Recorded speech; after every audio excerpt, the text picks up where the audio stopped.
구약 성경 이제 에스겔서에 보면 에스겔서 14장 14절에 하나님께서 이렇게 말씀하시는 장면이 나와요. 하나님 뭐라고 말씀하시냐면, 비록 노아, 다니엘, 욥 이 세 사람이 거기 있을지라도 그들은 자기의 공의로 자기의 생명만 건지리라. 나 주 여호와의 말이니라. 아멘. 이렇게요. 이 에스겔서에 지금 하나님이 세 사람의 그 이름을 거명하고 있거든요. 세 사람. 누구가 나왔죠? 노아, 다니엘, 욥. 이렇게 세 사람을 가리켜서 뭐라고 말하냐면 의인, 그렇게 말했습니다. 그러니까 구약에서 가장 대표적인 의인 그러면 노아, 다니엘, 욥, 이렇게 세 사람이 의인이었습니다. 근데 오늘 이제 말씀의 그 주인공은 욥입니다. 욥은 의인입니다. 하나님께서 그 욥을 가리켜서 말씀하시기를 뭐라고 말씀하냐면, 욥은 흠이 없고 정직한 사람, 그렇게 말씀했어요. 여기에서 흠이 없다 그 말은 하나님 앞에서, 정직하다 그 말은 사람 앞에서. 그러니까 욥은 사람들 볼 때에도 또 하나님이 보시기에도 아주 정직하고 흠이 없이 완전한, 그러니까 하나님이 칭찬하고 인정할 만한 사람이 욥이었다는 겁니다. 욥. 그런데 말이죠, 아시는 것처럼 이 욥이 큰 고난을 당합니다. 시련을 만납니다. 갑자기 큰 어려움을 겪습니다. 욥은 그 동방의 의인이었고 큰 부자였는데, 욥이 한순간에 재산을 다 잃어버리죠. 사업이 쫄딱 망하는 거야. 완전히 사업이 망해서 욥이 알거지가 되는 거야. 거기에다가 욥이 그 자녀가 그 10명이었거든요. 7남 3녀. 욥이. 그러니까 7남 3녀였는데 7남 3녀가 다 죽어요. 욥의 자녀가 사고로. 그러니까 여러분 참 비참하죠. 비참하죠.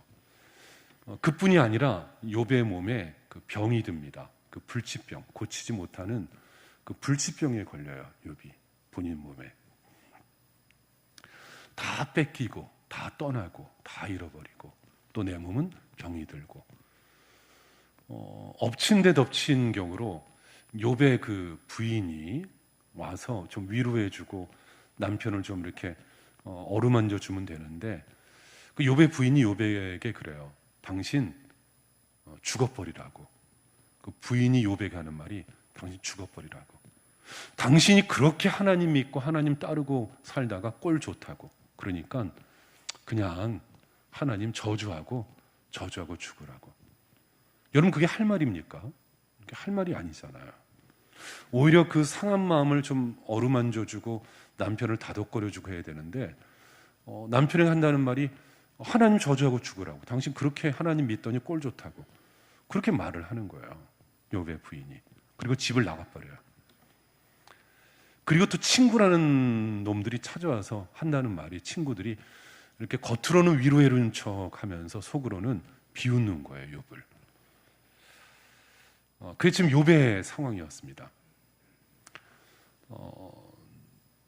저는 이제 목사로 이제 설교 66권 가운데 가장 설교하기가 가장 조심스럽고 부담되는 것이 욥기예요.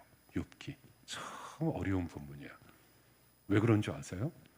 여러분 지금 제가 이렇게 쉽게 뭐 욥은 뭐 뺏기고 뭐 다 죽었고 뭐 잃어버렸고, 여러분들도 욥에 관한 이야기를 참 많이 들었지만 말이 쉽지, 안 그래요?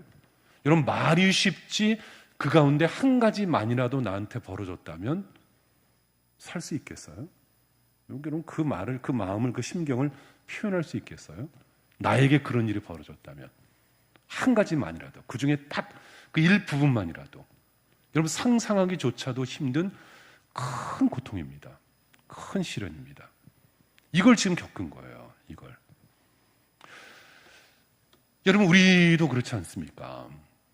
여러분들이 지금 뭐 욥처럼 뭐 똑같이 뭐 그런 상황은 아니어도 그 정도의 그 무게감의 그 시련은 아니어도 여러분 적은 부분이어도 각자 나름대로 겪고 있는 마음에 아픔이 있죠. 여러분들에게 그런 그 말로 표현할 수 없는, 혼자서 밤에 이렇게 생각해 보면 눈물이 나는 그런 일들이 있죠. 마음의 고통이 있죠. 그런데 여기에서 더 답답한 게 뭐냐 하면, 지금 욥이 지금 더 답답한 건 어떤 상황이냐면, 내가 할 수 있는 게 없다는 거예요. 지금 내가 다 뺏기고 다 죽고 다 떠나고 다 잃어버렸는데, 지금 내가 뭔가 좀 해야 되는데 내가 할 수 있는 능력도 안 되고 또 그렇게 할 수 있는 것도 없고 해봤자 또 안 되는 일이고, 그러니까 사람이 할 수 있는 것이 아무것도 없다는 겁니다. 이게 너무 속상한 거예요. 이게 너무 괴로운 거예요. 여러분도 내가 그래도 뭐 좀 다시 시작하지 그래갖고 뭐 사업도 시작하고 가게도 시작하고 에이 또 뭐 이렇게 하면 되지 하면 되는데, 그게 안 보일 때 말이야. 아무것도 안 보일 때 겪는 그 절망감. 저 욥이 그랬습니다 지금. 그런데 오늘 읽어주신 이 말씀에 보면 여기에 반전이 일어납니다. 반전이. 어떤 반전이요? 이제 예를 들면 이런 얘기예요. 이제 중학교에서 학기말 시험을 치릅니다. 학기말 시험을 치르는데 공부 잘하는 우등생은 시험지 받자마자 그냥 답을 척척척척 쓰는 거예요. 답을 시험지에 답을 척 풀어갖고 답안지에다 척 답을 막 쓰는 거예요. 그런데 공부도 제대로 못했고 또 머리도 안 따라주고 어떻게 할 수도 없고, 그런데 딱 문제지를 보니까는 이 문제는 알겠는데 답은 전혀 모르겠는 거예요. 답은 이게 뭔지, 이게 도대체 내가 배운 건지, 도대체 답은 뭔지, 답을 쓰려고 해도 이게 다 긴가민가하고 이게 도대체 이 갈피를 못 잡는 거예요. 그래서 어떻게 하는 줄 아세요? 답안지에 1, 2, 3, 4, 5 이렇게 쭉 답 번호를 쓰는 거에다가 전부 3번에다 동그라미 치는 거예요. 3번을 까맣게 칠한 거예요. 중간, 모르겠다. 중간을 칠하겠다. 3번, 다 3번 전부 써놓은 거예요. 그리고 엎드려서 자요. 시험 끝날 때까지. 뭡니까? 포기한 거죠. 될 대로 되라. 그냥 될 대로 되라. 아무것도 모르니까 그냥 죽든지 살든지 될 대로 되라. 그래갖고 이제 전부 그냥 3번 치러놓고 엎드려 자는데, 그때 시험 감독관인 선생님이 쓱 지나가시다가 날 이렇게 쳐다보시는 거예요. 이렇게 쳐다보시다가 한심스럽게 답답하다니 쳐다보시다가 선생님이 가만히 아무 말씀 안 하시는데 나를 툭툭 치시는 거예요. 그러면서 아무 말씀 안 하고 손가락으로 이렇게 답을 가르쳐 주시는 거예요. 답을 손가락으로. 1번은 이거야. 이렇게 손으로 아무 말씀 안 하시고, 아까 선생님이 손으로 가르쳐 주는 그 답대로 이렇게 다 칠하니까 이게 전부 다 정답인 거예요. 정답. 선생님이 칠하는 대로, 가르쳐 주는 대로 다 이렇게 썼는데 깨보니까 꿈인 거예요. 그게 꿈인 거예요. 여러분, 그런 선생님이 어디 있습니까? 아무리 예뻐 보여도 선생님 옆에 가서 답을 가르쳐 주는 선생님이 어디 있어요? 시험 다 끝난 다음에 나중에 이제 채점하고 알려주지, 시험 시간에 가르쳐 주는 선생님이 어디 계셔요? 가르쳐 주면 얼마나 좋겠어요. 그죠? 시험 치르는데 시험 때 선생님이 다 답을 이렇게 손으로 가르쳐 주면 얼마나 신나겠어요. 지금 욥이 한참 시험을 보고 있는데, 시험을 한참 치르고 있는데 이러지도 못하고 저러지도 못하고 욥이 막 답답해서 진짜 거의 죽을 지경까지 됐는데 하나님께서 나를 툭툭 치시더니 손으로 답을 알려주시는 거예요. 손으로 답을 알려주시는 거예요. 여러분, 내가 답답하고 힘들 때 하나님이 침묵하실 때가 있습니다. 아무 말씀 안 하시고 지그시 쳐다볼 때가 있습니다. 그런데 여러분, 이걸 알아야 돼요. 하나님이 내 사정을 알고 계시다는 것, 하나님이 그 옆에 지키고 계시다는 것, 그리고 나에게 말씀해 주시는 때가 있다는 것, 여러분 그것을 꼭 기억할 수 있기를 바랍니다. 그래서 오늘 본문 보세요. 욥의 고민을 보시고 지금 그의 가는 길에 대해서 하나님이 입을 열어서 말씀해 주세요. 오늘 어떻게 말씀해 주실까요? 욥에게 1절 오늘 말씀 본문 욥기 38장 1절 말씀이요. 어떻게 시작합니까? 그때에 여호와께서 어디 가운데? 폭풍우 가운데에서 욥에게 말씀하여 이르시되. 아멘. 폭풍우 가운데서. 보셨어요? 지금 욥이 폭풍우 가운데 있을 때에 하나님이 말씀해 주셨어요. 엎드려 잠자고 있는 나를 툭툭 친 다음에 자, 잘 들어봐. 응? 잘 들어봐. 지금 여러 가지 많은 일들로 넋을 잃고 힘에 빠져서 혼란 가운데 짜증과 원망과 답답함 속에서 이러지도 못하고 저러지도 못하는데 내 말을 잘 들어봐 한번. 내 말을 잘 들어봐. 그러면서 하나님이 우리에게 말씀하고 있다는 거예요. 지금 욥에게 말씀하고 있다는 것입니다. 여러분, 오늘 이 아침에 여러분들이 어떤 사정과 형편이 있을지는 모르지만 지금 여하튼 2년에 가까운 이 코로나19 이후에 지금 다 답답하시잖아요. 지금 숨 쉬는 것조차도. 그리고 내 경제적인 사정과 가계의 형편, 또 우리 가정에 있는 모든 관계들, 또 내 건강, 또 앞으로의 모든 미래, 내 영적인, 심적인 모든 상황들이 지금 어려운 데 가운데 있지 않습니까?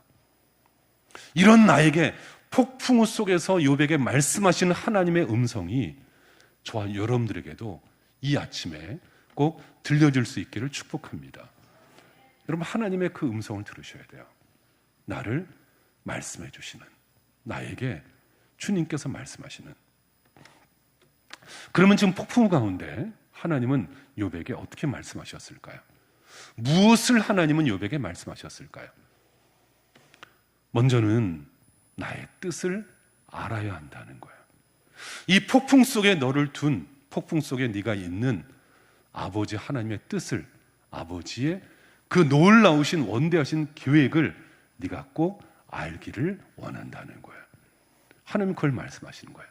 나의 계획을 알기를 원한다. 내 마음을, 내 경륜을 알기를 원한다. 그것을 말씀하시는 거예요. 여러분 2절 보세요. 오늘 욥기 38장 2절 본문 같이 읽어볼까요? 같이 읽습니다. 시작. 무지한 말로 생각을 어둡게 한 자가 누구냐. 아멘. 누구예요? 누가 그랬어요? 욥이. 욥이 무지한 말로, 헛된 말로 하나님을 의심하고 있다는 거예요. 어찌 네가 그 무지한 말로, 네가 그 어두운 생각으로 나의 지혜를 의심하고 있느냐. 의심하고 있느냐. 네가 지금 모든 것을 빼앗기고 다 잃어버리고 너의 삶이 얽혀 있고 내 진로가 지금 가로막혀 있고 계획했던 것이 어긋났다고 해도 어찌 나를 의심할 수 있느냐. 어찌 나의 계획을 네가 함부로 판단할 수 있느냐. 지금 그 말씀이에요. 내 계획이 따로 있는데, 너를 향한 내 원대한 생각이 따로 있는데 어찌 네가 그렇게 그 생각으로 나를 함부로 말할 수 있느냐. 그 이야기예요. 여러분, 오늘 우리가 38장을 읽었는데 그 앞에, 욥기 그 앞에는 어떤 부분이 나오냐 하면 욥이 이제 막 이렇게 모든 걸 다 빼앗기고 잃어버리니까 친구들이 찾아왔습니다. 친구들이 찾아와서 욥에게 뭐 이런저런 말로 위로를 해요. 근데 위로하는 말이 위로가 아니라 논쟁이 된 거예요. 논쟁. 예? 하나님은 계시냐? 하나님이 계시다면 네가 왜 이 어려움이 있느냐? 네가 왜 고통을 받느냐? 이걸로 막 논쟁을 하는데 그때까지마다 욥이 말싸움을 하면서 논쟁을 하면서 내가 그런 하나님을 잘 안다고 생각한 거예요. 나만큼 하나님에 대해서 아는 사람은 없을 걸, 그런 거예요. 그 전까지. 그런데 지금 하나님 뭐라고 말씀하냐면 네가 아는 거는 일부분이지 나에 대해서 잘 모른다는 겁니다. 네가 지금 나에 대해서 여러 가지 말을 했지만은 어찌 네가 나의 계획과 너를 향한, 그리고 모든 사람을 향한, 인류를 향한 내 놀라운 계획이 너를 향해서 어떻게 이루어질지 네가 왜 모르느냐. 그 말씀이에요. 여러분, 그 말씀을 들은 후에 드디어 욥이 깨달았습니다. 욥이 깨닫고 하는 말을 들어보세요. 42장, 오늘 38장인데 이제 그 뒤에 욥이 깨달아요. 하나님 하신 말씀을 듣고. 42장 3절 4절, 42장 3절 4절 우리 같이 읽을까요? 시작. 무지한 말로 이치를 가리는 자가 누구니까? 나는 깨닫지도 못한 일을 말하였고 스스로 알 수도 없고 헤아리기도 어려운 일을 말하였나이다. 내가 말하겠사오니 주는 들으시고 내가 주께 묻겠사오니 주여 내게 알게 하옵소서. 아멘. 주여 내가 주님께 묻사오니 주여 나에게 말씀하여 주옵소서. 내가 주님을 알기를 원하나이다. 주님께서 지금 이 모든 어려움과 시련과 모든 것을 잃어버린 상황까지 도대체 하나님이 나에게 어떻게 말씀하시는지 주님 말씀해 주세요. 제가 알고 싶어요. 제가 그 말씀을 듣고 싶어요. 하나님의 그 계획을 욥은 알기를 원했다는 거예요.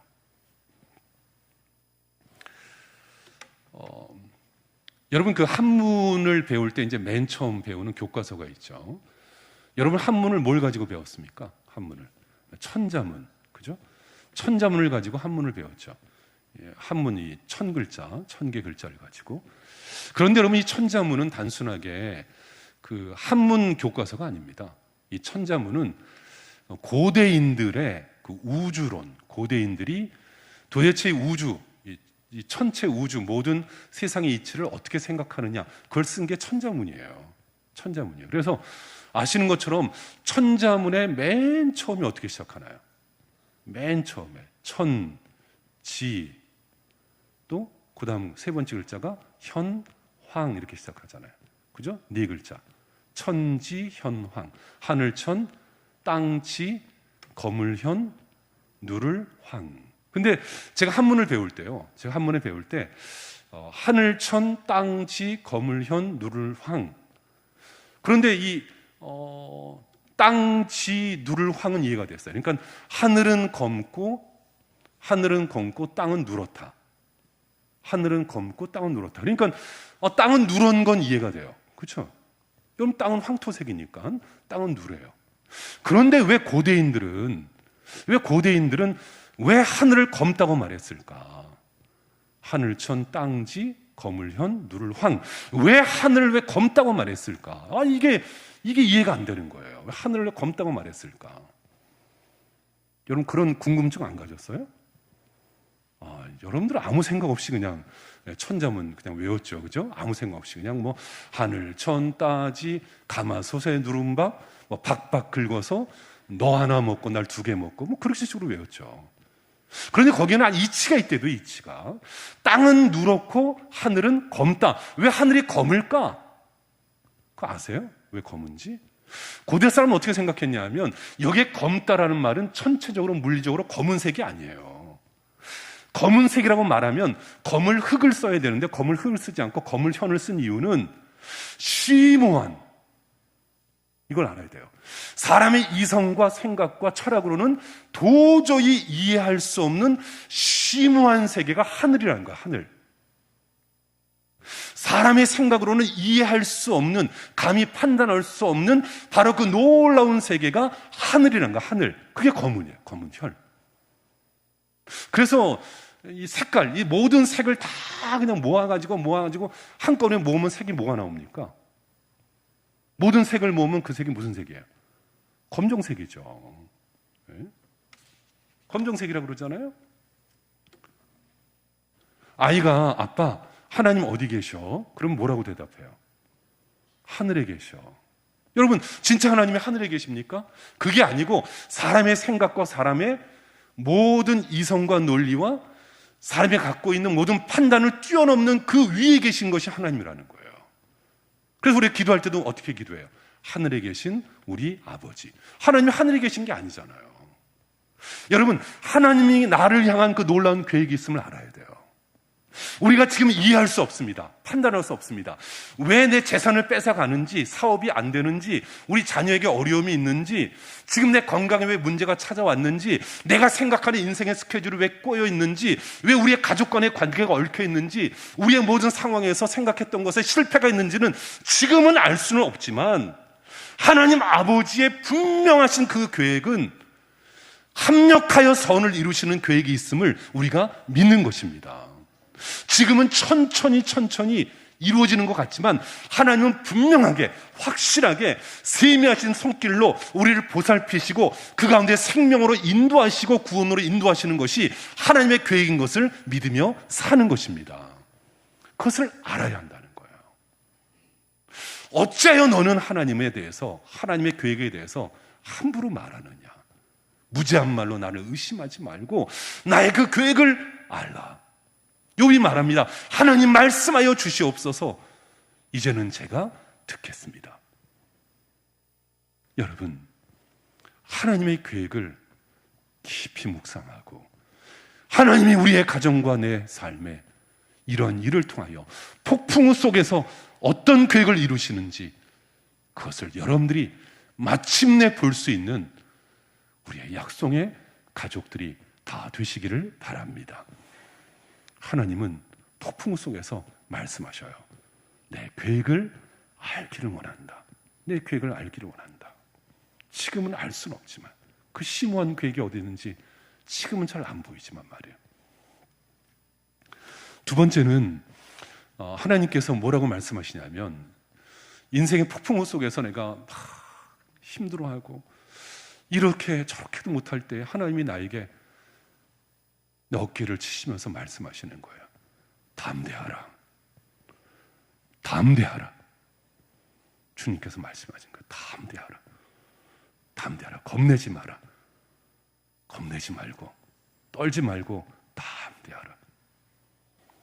여러분 3절 말씀, 오늘 38장 3절을 읽어보겠습니다. 3절 읽어볼까요? 3절, 너는 대장부처럼 허리를 묶고 내가 내게 묻는 것을 대답할지니라. 아멘. 너는 어떻게 하라고요? 대장부처럼. 너는 대장부처럼 허리를 묶고. 대장부처럼. 대장부가 누굽니까? 전쟁에 나가는 용사 아닙니까? 전쟁에 나가는 용사에게 하나님께서 말씀하시는 거예요. 담대하라.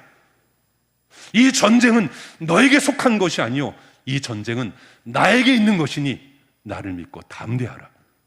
이 전쟁은 네가 치르는 것이 아니라 내가 하는 것이요, 이 전쟁의 승리는 내가 이룰 것이니 담대하라.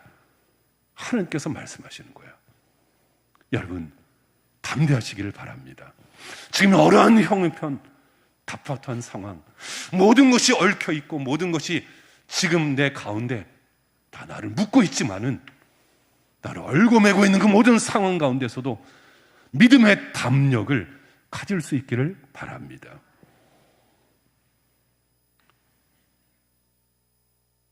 여러분, 우리가 살다 보면 실망할 때도 있고 또 살아보다 보면 실패 때문에 짜증나기도 하고 한숨이 날 때도 있습니다. 여러분, 그거는 인정하셔야 돼요. 왜냐하면 욥도 그랬대도요. 욥도. 여러분, 욥 같은 사람도 지금 그런 어려움이 왔대도요, 이런 일을 당했대도요. 그러니까 나 같은 경우는 말할 것도 없습니다. 나 같은 경우에는. 그런데 여러분, 그 가운데 여러분들 잊지 말 것은 뭐냐면, 아무리 그런 일이 있어도 죄책감에 매여서는 안 돼요. 죄책감에 스스로 죄책감에 사로잡힌다든가 자기 연민에 빠져서 늘 매일매일 슬픔 속에 산다든가 늘 우울증에 빠져 산다든가 너무 낙심돼 가지고 내 마음이 저 바닥 끝까지 처박혀서 문을 걸어 잠그고 매일매일 울고 산다든가, 여러분, 그러면 안 돼요. 하나님 그걸 원하지 않으세요. 하나님 그걸 원하지 않으세요. 보세요. 여러분, 독사가 있습니다. 독사, 뱀. 독사가 쥐를 어떻게 잡아먹는 줄 아세요? 쥐를 어떻게 잡아먹는 줄 아십니까? 쥐가 독사를 만납니다. 그러면 독사하고 쥐하고 눈이 딱 마주쳐요. 눈이 딱 마주치면 쥐가 꼼짝 못하고 탁 얼어붙는답니다. 독사 눈을 보고 꼼짝 못하고 다리도 못 뛰고 도망도 못 치고 딱 얼어붙는데요. 무서워서. 그러면 그때 독사가 스물스물 기어와서 딱 잡아먹는데요. 여러분, 내가 지금 의기소침해지고 낙심하고 우울증에 빠져있고 자기 연민에 빠져서 실망해서 문을 꼭꼭 잠그고 매일같이 울며 지나면 그것은 여러분 사탄의 밥이에요. 사탄이 잡아먹히는 거예요. 그러면 안 돼요. 여러분, 담대하셔야 됩니다. 담력을 가지셔야 됩니다. 이 인생의 싸움 가운데서 이 싸우는 것은 내가 하는 것이 아니고 하나님께서 하신다는 것을 꼭 믿으시면서 믿음의 용사답게, 대장부답게 그렇게 살아갈 수 있기를 바랍니다. 하나님이 욥에게 그걸 말씀하셔요. 그런데 또 한 가지, 여기 보니까 너는 대장부처럼 그렇게 말한 다음에 허리를 묶으라 그랬어요. 허리를 묶으라. 허리를 묶으라는 말은 또 어떤 뜻일까요? 왜 허리를 묶으라고 말했을까요? 여기서 우리에게 허리를 묶으라 하는 말은 욥에게 준비하라 그 말이에요. 준비하라. 이제 다음을 준비해라. 여기서 머무르지 말고 이제 다음을 또 생각하면서 준비해라. 여러분, 여기 머무르면 안 돼요. 그 다음을 또 생각하고 준비해야 돼요. 그래야 여기서 이것을 뚫고 나갈 수 있어요. 준비해야 돼요. 그 다음 단계를 또 준비해야 돼요. 준비해야 돼요. 여러분, 출애굽기 볼까요? 출애굽기 12장 보세요. 12장 11절 말씀. 출애굽기 12장에는 어떤 말씀이냐면 이제 이스라엘 백성이 애굽에서 포로로 지내다가 드디어 노예 생활을 마치고 광야길로 갑니다. 광야길 가기 전날 밤 하나님이 하신 말씀이에요. 광야길 떠나는 전날 밤.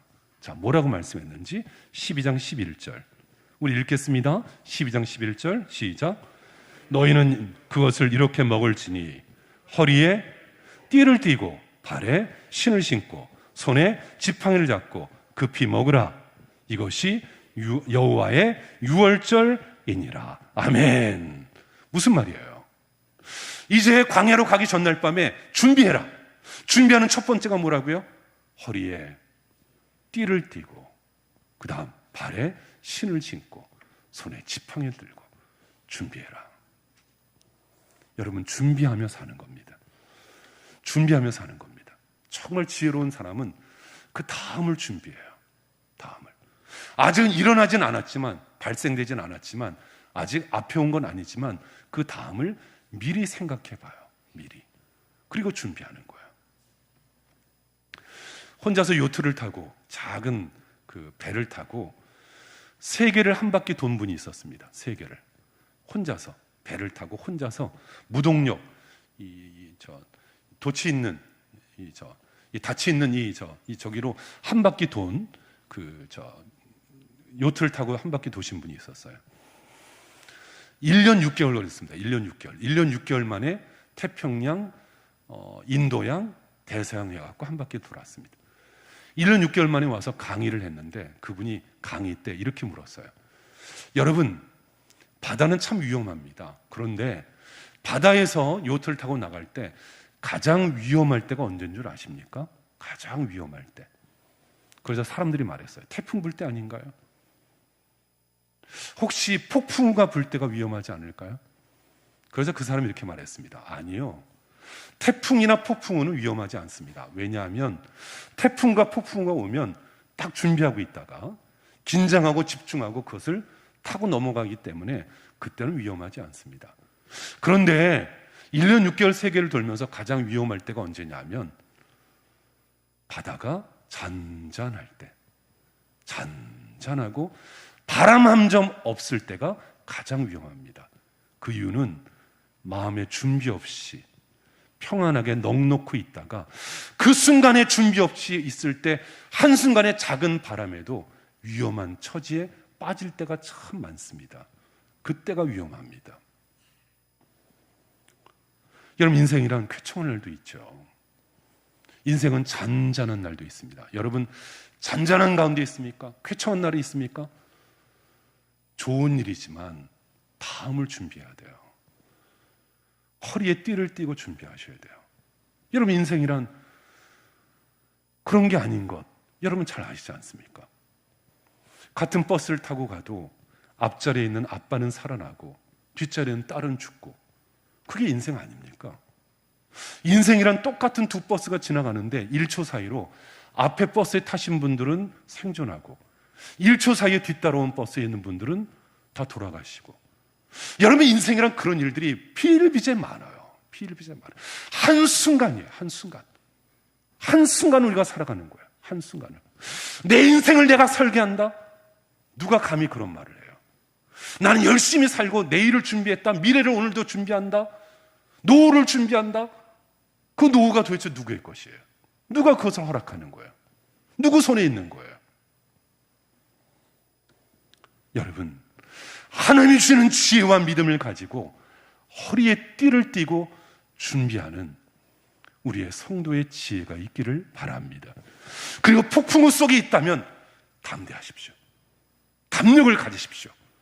믿음의 용사답게 이 전쟁은 하나님께서 반드시 승리케 하심을 믿고 믿음의 담력을 갖는 우리의 교우들이 되실 수 있기를 소망합니다.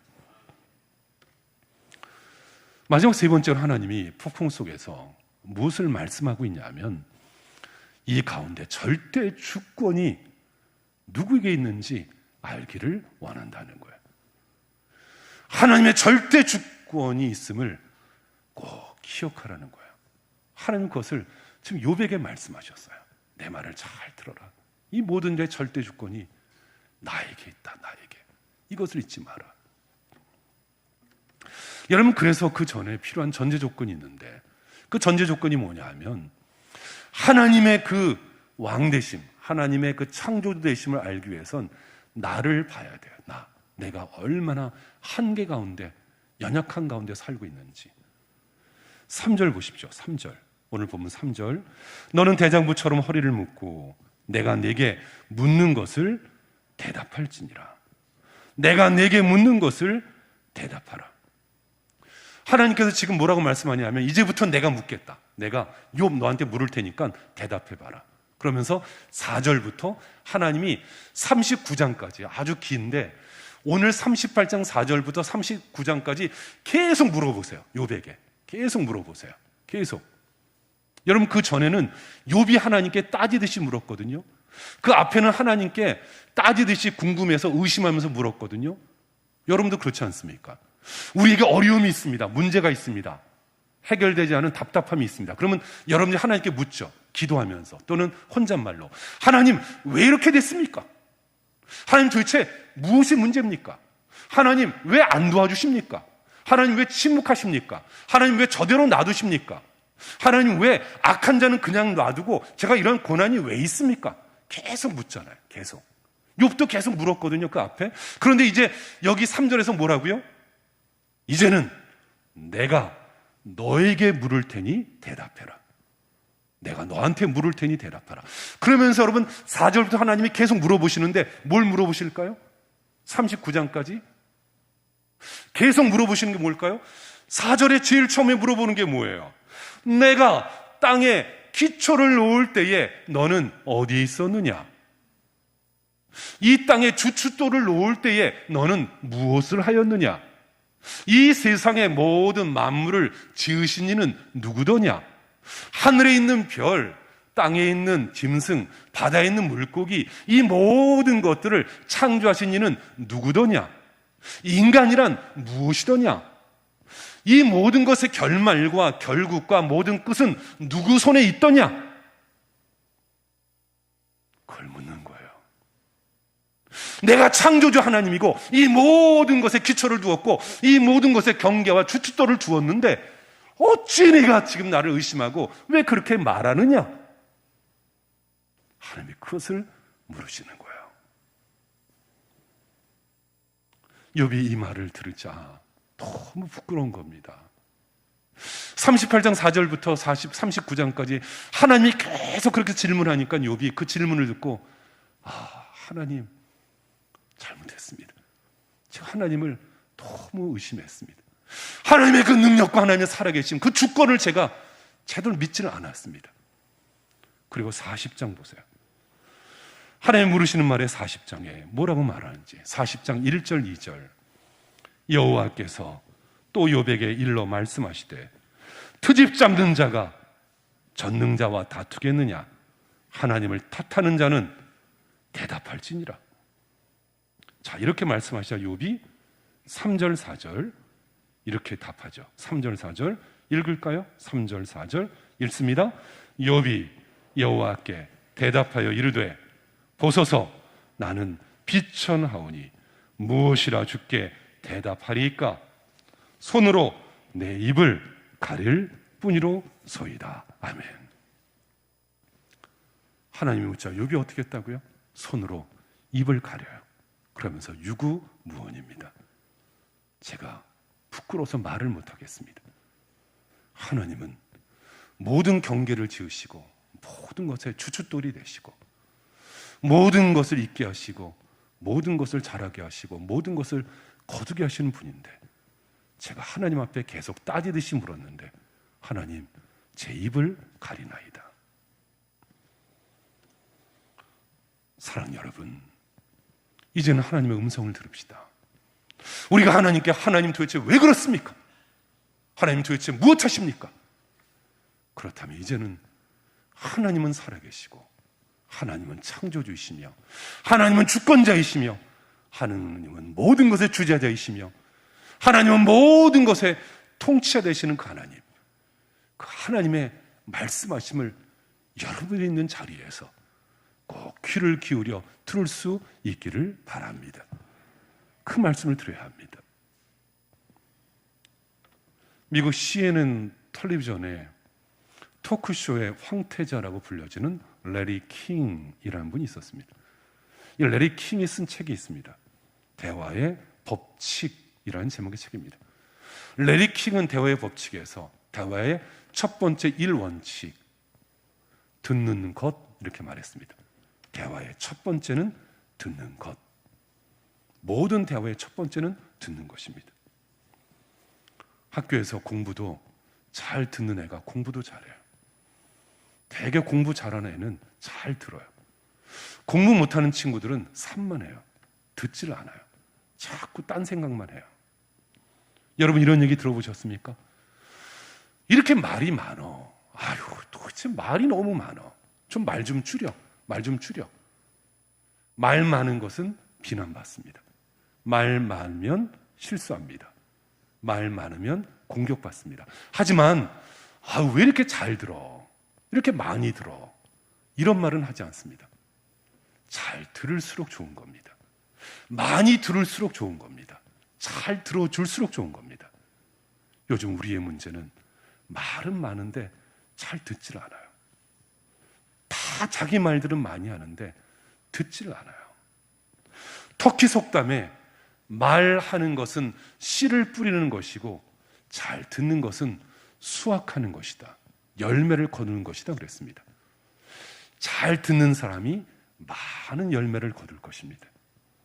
말을 많이 하는 것은 씨를 뿌리는 것, 자기가 거두지만 잘 들어줄수록 결국은 그것이 많은 열매를 거두는 것입니다. 여러분, 폭풍 속에서 하나님이 나에게 말씀하십니다. 담대하라. 담대하라. 그리고 준비하라. 하나님의 원대하신 계획, 창조의 계획, 놀라운 계획이 있는 것을 꼭 기억하며 내 말을 들으라 말씀하십니다. 오늘 말씀 마칩니다. 저는 개인적으로 은혜 받는 찬송가 중에 하나가 373장 찬송가를 개인적으로 참 은혜를 받습니다. 이 찬송가는 18세기에 영국의 복음 전도가였던 탑 레디라는 목사님이 가사를 쓴 찬송가입니다.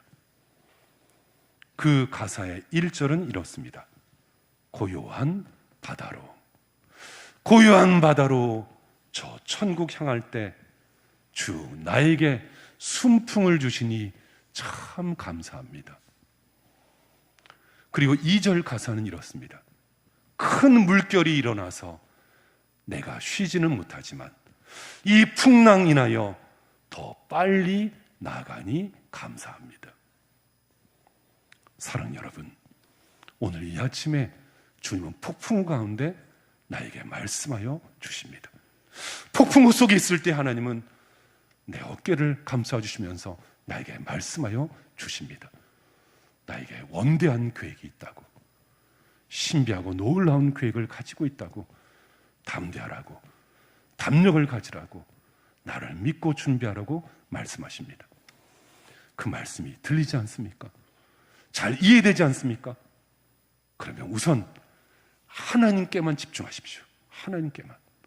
하나님께만 집중하고 다른 말하지 말고 침묵하면서 하나님을 바라보십시오. 말씀을 읽고 묵상하면서 하나님을 기대하고 하나님을 바라보십시오. 조용히 기도하면서 하나님 앞에 내 간절한 소원을 드려지면서 하나님을 바라보고 하나님을 소원하십시오. 그리고 마지막은 기다리고, 잠잠히 기다리고 하나님을 기다리며 사십시오.